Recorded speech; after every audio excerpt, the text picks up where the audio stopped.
하나님 나라의 백성인 하백 여러분, 하백의 성경 아카데미에 오신 것을 환영합니다. 이 시간은 성경 해석학 17강 시간입니다.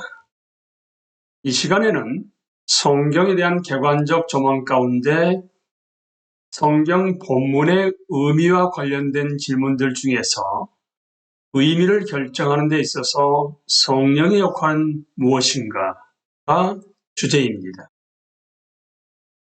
그리스도인들이 성경을 연구하고 성경에 대해 말할 때 본문의 의미를 결정하거나 적용하는 데 있어서 어떤 사람들이 성령의 초자연적인 인도하심을 의지하는 것을 보는 것은 흔한 일입니다.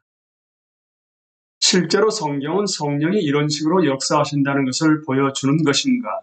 즉, 성령은 신자들을 성경 본문의 진정한 의미 또는 적용으로 인도하는 것인가? 우리는 그 질문을 가지고 성령의 위격과 사역, 그리고 성령의 조명을 지지하는 성경 본문들, 그 조명의 실천적 함의 하나하나를 함께 나누겠습니다. 먼저 성령의 위격과 사역입니다. 해석에 있어서 성령의 역할을 고찰하기 전에 성령이 누구인가를 먼저 분명히 해야만 합니다. 여러분, 성령은 누구입니까? 성령은 삼위일체 하나님의 제3위이십니다. 성령에 의하면 하나님은 성부, 성자, 그리고 성령이십니다. 마태복음 28장 19절에 그러므로 너희는 가서 모든 민족을 제자로 삼아 아버지와 아들과 성령의 이름으로 세례를 베풀고, 그러니까 분명히 삼위일체 하나님이 나오시죠. 아버지, 아들, 성령이요. 한 존재 안에 있는 구별된 세 개의 유격이십니다.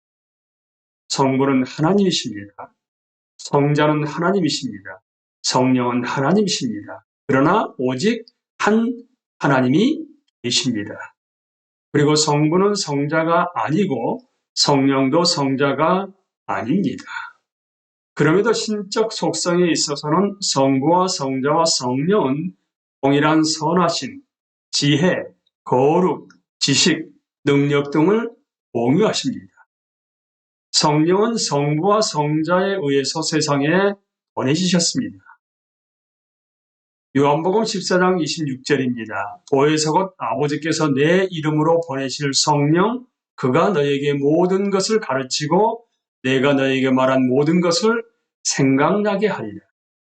요한복음 15장 26절입니다. 내가 아버지께로부터 너에게 보낼 보혜사 곧 아버지께로부터 나오시는 진리의 성령이 오실 때에 그가 나를 증언하실 것이요 성령은 모든 참된 예수님의 추종자들 안에 거하시고 회개와 믿음으로 살도록 우리를 도우십니다. 로마서 8장 9절입니다. 만일 너희 속에 하나님의 영이 거하시면 너희가 육신에 있지 아니하고 영에 있나니 누구든지 그리스도의 영이 없으면 그리스도의 사람이 아니라. 요한일서 2장 20절입니다. 너희는 거룩하신 자에게서 기름 부음을 받고 모든 것을 아느니라. 로마서 8장 16절 17절입니다. 성령이 친히 우리의 영과 더불어 우리가 하나님의 자녀인 것을 증언하시나니 자녀이면 또한 상속자 곧 하나님의 상속자요 그리스도와 함께한 상속자니 우리가 그와 함께 영광을 받기 위하여 고난도 함께 받아야 할 것이니라.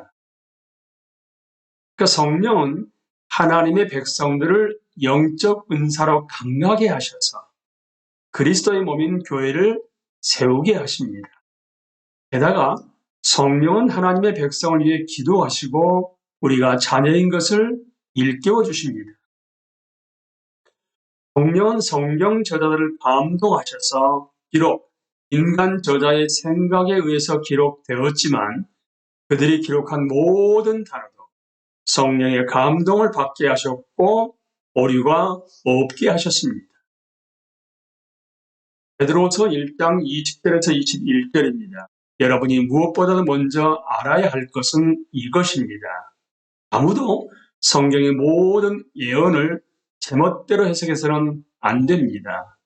예언은 언제든지 사람의 뜻에서 나온 것이 아니라 사람들이 성령에 이끌려서 하나님께로부터 오는 말씀을 받아서 한 것입니다. 디모데후서 3장 16절입니다. 모든 성경은 하나님의 감동으로 된 것으로 교훈과 책망과 바르게 함과 의로 교육하기에 유익하니 라고 기록되어 있습니다. 예수님이 승천하신 후 성령은 사도들에게 주님의 가르침을 생각나게 했고 새로운 것을 가르치셨으며 그것이 기록되어 우리의 신약 성경이 되게 하셨습니다. 성경 자체가 성경은 성령의 감동으로 된 것임을 드러내고 있습니다. 그러나 성경은 신자들이 성경의 내용을 이해하려 할 때 성령이 특별한 도움을 준다는 것도 말하고 있는 것인가? 그래서 그에 대해서 성령의 조명에 대해 말씀드립니다. 대부분의 개신교 신학자들은 성령이 신자들을 조명한다는 것을 확증합니다. 즉, 성령은 그리스도인들에게 성경 본문에 대한 더 큰 인지적 이해력을 줍니다. 신학자들은 또한 성령에 연관된 사역인 확신을 주는 것, 즉 성경의 가르침이 사실상 진리이며 적용 가능하고 독자들에게 의무를 요구한다는 것을 신자들의 양심에 확증시키는 성령의 사역도 인정합니다. 무엇이 성령의 조명이 아닌지를 언급하는 것도 중요합니다.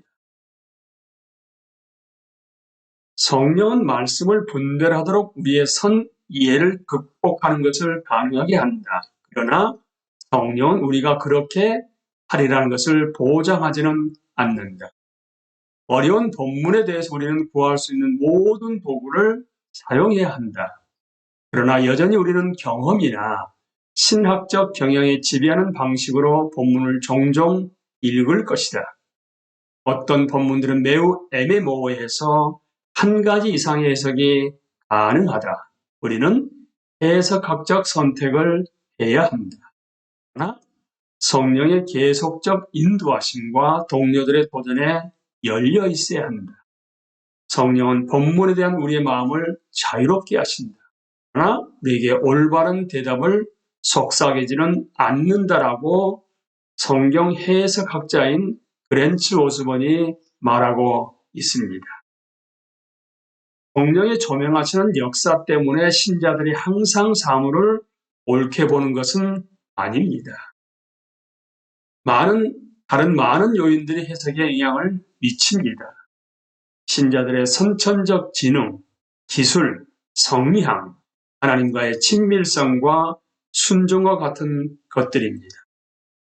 그러니까 성경적으로 말해서 인지, 우리의 정신적 이해입니다.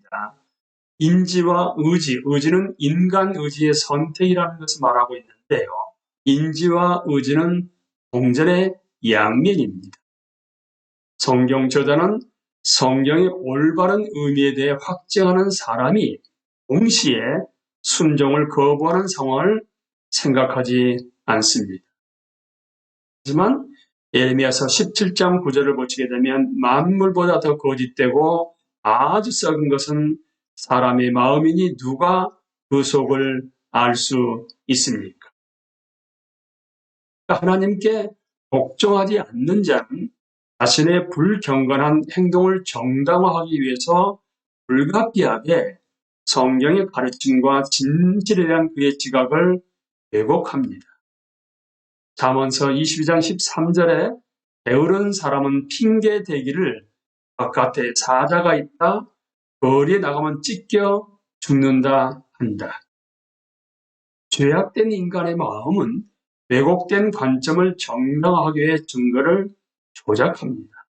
더욱이 우리가 진리를 배척할 때 하나님은 벌로써 더 큰 우매함을 보내시고 그의 은혜로운 신적 억제력을 거두가십니다. 로마서 1장 28절입니다. 사람들이 하나님을 인정하기를 싫어하므로 하나님께서는 사람들을 타락한 마음다리에 내버려 두셔서 해서는 안 될 일을 하도록 놓아 주셨습니다. 이 구절에서 어두워진 생각과 악한 행동의 상호 의존성이 분명히 드러납니다. 데살로니가후서 2장 10절에서 12절 말씀입니다. 온갖 불의한 속임수로 멸망을 받을 자들을 속일 것입니다. 그것은 멸망을 받을 자들이 자기를 구원하여 줄 진리에 대한 사랑을 받아들이지 않기 때문입니다. 그러므로 하나님께서는 미혹하게 하는 힘을 그들에게 보내셔서 그들로 하여금 거짓을 믿게 하십니다. 그것은 진리를 믿지 않고 불의를 기뻐한 모든 사람들에게 심판을 내리시려는 것입니다. 어두운 죄를 용납하는 것에 대한 벌은 더욱더 어두워진 마음이며 그러한 내적 어두움에서 흘러나오는 악한 생활입니다. 다른 사람들은 접근 불가능한 어떤 비밀한 의미를 속삭이지 않습니다. 성령은 사실을 인식하고 논증의 가능성을 더 분명히 판단할 수 있는 능력을 우리에게 주십니다. 하나님이 교회에 교사들을 주셨다고 성경이 말하고 있는데요. 그것은 적어도 교회의 몇 사람들은 성령의 조명을 받고 있다는 것을 가리키지 않는가요? 마지막으로 신실하고 경건하며 예수님을 사랑하고 성경을 믿는 학자들이 어떤 본문을 해석할 때 계속해서 일치하지 않는다는 사실이 성령의 조명하시는 사역을 부인하지 않습니다. 성경 자체는 예수님이 다시 오실 때까지 신자들은 2차적인 문제에 대해서 계속해서 일치하지 않을 것을 보여주고 있습니다. 로마서 14장 5절 6절입니다. 또 어떤 사람은 이날이 저날보다 더 중요하다고 생각하고 또 어떤 사람은 모든 날이 다 같다고 생각합니다. 각각 자기 마음에 확신을 가져야 합니다. 어떤 날을 더 존중히 여기는 사람도 주님을 위하여 그렇게 하는 것이요. 먹는 사람도 주님을 위하여 먹으며 먹을 때 하나님께 감사를 드립니다. 그리고 먹지 않는 사람도 주님을 위하여 먹지 않으며 또한 하나님께 감사를 드립니다. 오직 하나님만이 얼마나 많은 우리의 신학적 관점이 성령이 인도하시는 진정한 확신이 아닌 이기주의, 편견, 그리고 교단적 또는 교회적 우월주의에서 비롯된 것인지를 아십니다. 그래서 우리는 이렇게 기도해야 합니다. 시편 19편 22절에서 14절 말씀입니다. 그러나 어느 누가 자기 잘못을 낱낱이 알겠습니까? 미처 깨닫지 못한 죄까지도 깨끗하게 씻어 주십시오. 주님의 종이 죄인 줄 알면서도 고의로 죄를 짓지 않도록 막아주셔서 죄의 선악에 다시는 잡히지 않게 지켜 주십시오. 그때야 나는 온전하게 되어서 모든 끔찍한 죄악을 벗어버릴 수 있을 것입니다. 나의 반석이시요 구원자이신 주님, 내 입의 말과 내 마음의 생각이 언제나 주님의 마음에 들기를 바랍니다. 다시 한번요. 나의 반석이시여 구원자이신 주님, 내 입의 말과 내 마음의 생각이 언제나 주님의 마음에 들기를 바랍니다. 이제 성령의 조명을 지지하는 성경 본문들을 함께 살펴보겠습니다. 시편 119편 17절에서 20절입니다. 주의 종을 후대하여 살게 하소서. 그리하시면 주의 말씀을 지키리이다. 내 눈을 열어서 주의 율법에서 놀라운 것을 보게 하소서. 나는 땅에서 나그네가 되었사오니 주의 계명들을 내게 숨기지 마소서. 주의 규례들을 항상 사모함으로 내 마음이 상관합니다. 마태복음 13장 11절에서 16절 말씀입니다. 예수께서 그들에게 대답하셨다. 너희에게는 하늘나라의 비밀을 아는 것을 허락해 주셨지만 다른 사람들에게는 그렇게 해주지 않으셨다. 가진 사람은 더 받아서 차고 남을 것이며 가지지 못한 사람은 가진 것마저 빼앗길 것이다. 내가 그들에게 비유로 말하는 이유는 그들이 보아도 보지 못하고 들어도 듣지도 못하고 깨닫지도 못하기 때문이다. 이사야의 예언이 그들에게서 이루어지는 것이다. 너희가 듣기는 들어도 깨닫지 못하고 보기는 보아도 알아보지 못할 것이다. 이 백성의 마음이 무디어지고 귀가 먹고 눈이 감기어 있다. 이는 그들로 하여금 눈으로 보지 못하게 하고 귀로 듣지 못하게 하고 마음으로 깨닫지 못하게 하고 돌아서지 못하게 하여 내가 그들을 고쳐주지 않으려는 것이다. 그러나 너희의 눈은 지금 보고 있으니 복이 있으며 너희의 귀는 지금 듣고 있으니 복이 있다. 고린도전서 2장 14절입니다. 육계에 속한 사람은 하나님의 성령의 일들을 받지 아니하나니 이는 그것들이 그에는 어리석게 보이며 또 그는 그것들을 알 수도 없나니 그러한 일은 영적으로 분별되기 때문이라. 고린도서 3장 13절 16절 말씀입니다. 우리는 모세가 이스라엘 자손들에게 장차 없어질 것의 결국을 주목하지 못하게 하려고 수건을 그 얼굴에 쓴 것 같이 아니하노라. 그러나 그들의 마음이 완고하여 오늘까지도 구약을 읽을 때에 그 수건이 벗겨지지 아니하고 있으니 그 수건은 그리스도 안에서 없어질 것이다. 오늘까지 모세의 글을 읽을 때 수건이 그 마음을 덮었도다. 그러나 언제든지 주께로 돌아가면 그 수건이 벗겨지리라. 누가복음 24장 44절 45절 말씀입니다. 또 이르시되 내가 너희와 함께 있을 때에 너희에게 말한 바 곧 모세의 율법과 선지자의 글과 시편에 나를 가리켜 기록된 모든 것이 이루어져야 하리라 한 말이 이것이라 하시고 이에 그들의 마음을 열어 성경을 깨닫게 하시고 요한복음 20장 22절입니다. 이렇게 말씀하신 다음에 그들에게 숨을 불어넣으시고 말씀하셨다. 성령을 받아라.